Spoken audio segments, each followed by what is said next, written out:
Hello বন্ধুরা, welcome back to খেলো Bangla channel. আজকের ভিডিওতে থাকছে মোহনবাগান সুপার জায়েন্ট তাদের যাত্রা আজকে থেকেই শুরু করলো একটি ম্যাচ খেলে।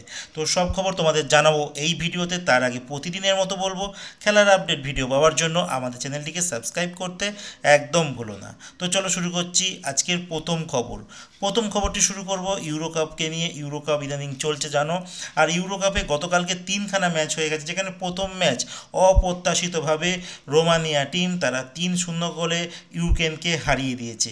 এরপরে সেকেন্ড ম্যাচটি বেলজিয়াম তারা খেলতে নেমেছিল স্লোভাকিয়ার সঙ্গে। স্লোভাকিয়ার র্যাঙ্কিং 48 আর বেলজিয়ামের র্যাঙ্কিং মাত্র 3। এই বেলজিয়ামকে স্লোভাকিয়া 1-0 গোলে হারিয়ে দেয়, মানে লুকাকু টিমের হার হয়ে যায়। আর এরপর রাত্রেবেলা লাস্ট যে ম্যাচটি হয় সেটা হচ্ছে অস্ট্রিয়া খেলতে নামে ফ্রান্সের সঙ্গে। একটা হাড্ডাহাড্ডি ম্যাচ হয়, আর অস্ট্রিয়া টিমের একজন খেলোয়াড় আত্মঘাতী গোল করে, আর যার জন্য ফ্রান্স এই ম্যাচটি 1-0 গোলে জিতে নেয়।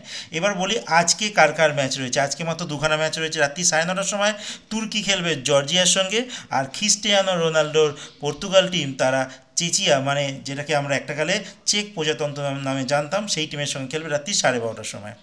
এইবার আমি তোমাদের যে আপডেটটি দেবো ভারতীয় ফুটবল দলের কথা, যেখানে একটা ভালো খবর আসছে ভারতীয় ফ্যানদের জন্য, যেটা হচ্ছে ইগর স্টিম্যাক। কালকে আমি আপডেটও দিয়ে দিয়েছিলাম, তাকে কিন্তু স্যাক করে দেওয়া হয়েছে। তাকে মানে ইন্ডিয়া টিমের আর দায়িত্বে রাখা হচ্ছে না।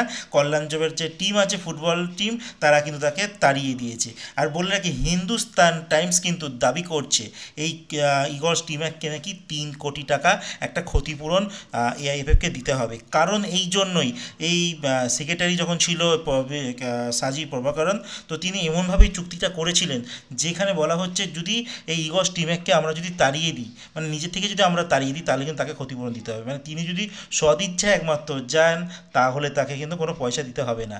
মানে বলতে পারো এই ইগর স্টিম্যাকের 5টা আঙুল কিন্তু সেই ঘিয়ের মধ্যে ডোবানো। তিনি যেইটা যখন পাবেন সেটাকেই চেটে নেবেন। তো আলটিমেট যতদূর শোনা যাচ্ছে 3 কোটি টাকা তাকে ক্ষতিপূরণ দিতে হবে, আর যদি না দেয় তাহলে কিন্তু তিনি কোর্টেও রাস্তাও কিন্তু নিতে পারে। তো এখন দেখা যাক কী হয়, বাট এইটা অফিসিয়াল হয়ে গেছে, তাকে কিন্তু সরিয়ে দিয়েছে ভারতীয় ফুটবল দলের দায়িত্ব থেকে। এবার দেখা যাক নতুন কোচ আমরা কাকে পাই। এবার বলবো মোহনবাগান টিমের কথা। মোহনবাগানের রিজার্ভ টিম যেন প্র্যাকটিস শুরু করে দিয়েছে, আর তারা আজকে একটা প্রস্তুতি ম্যাচ খেলেছে সিএফএলের জন্য, যেখানে তারা মুখোমুখি হয়েছিল সুরুচি সঙ্গের সঙ্গে। আর এই ম্যাচটি মোহনবাগান সুপার জায়েন্ট টিম 2-2 গোলে ড্র করে। আর এই ম্যাচে মোহনবাগানের দুখানা গোল করে, একজন করে তাইসন সিং আর একটা করে সালা। তো দুইজনে কিন্তু একটা একটা করে গোল করে। এবার বলবো ইস্ট বেঙ্গলকে নিয়ে। ইস্ট বেঙ্গলের অনেক দিন ধরে একটা খবর আসছিল যে মোহনবাগান স্পোর্টিংয়ের ডেভিড লালসাঙ্গা নাকি ইস্ট বেঙ্গলে আসবে, আবার কেউ বলছিল আসবে না। তো আমাদের কিছু কিছু অনেক ইউটিউবার ভাইরা ভিডিও করে, তার মধ্যে মানে একটা নাম করা চ্যানেল আছে অতিরিক্ত বাংলা, মানে অতিরিক্ত বাংলা বলতে পারো, বুঝে নাও কে। তো তারা তো মাঝে মধ্যেই ইস্ট বেঙ্গল বিরোধী কথাবার্তা বলে। তো সেখানে দেখতে পেয়েছিলাম যে বলেছিল যে এই ডেভিড নাকি আসছে না, তিনি মোহামেডানেই থাকবেন। কিন্তু বাট তার মুখে কিন্তু পুরো একদম ঝামা ঘষে দিয়েছে। আর আজকে কিন্তু অফিসিয়ালি হয়ে গেছে, ইস্ট বেঙ্গলে সোশ্যাল মিডিয়া পেজ থেকে জানিয়ে দেওয়া হয়েছে যে ডেভিড লালসাঙ্গা কিন্তু ইস্ট বেঙ্গলের সই হয়ে গেছে। সেটা আজকে অফিসিয়ালি ইস্ট বেঙ্গলের পেজ থেকে জানিয়ে দেওয়া হয়েছে।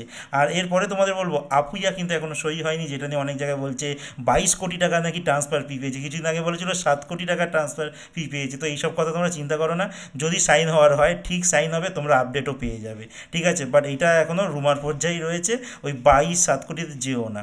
তো আপাতত বলে রাখি, যদি সাইন হয় তো ঠিক তোমরা আপডেট পেয়ে যাবে।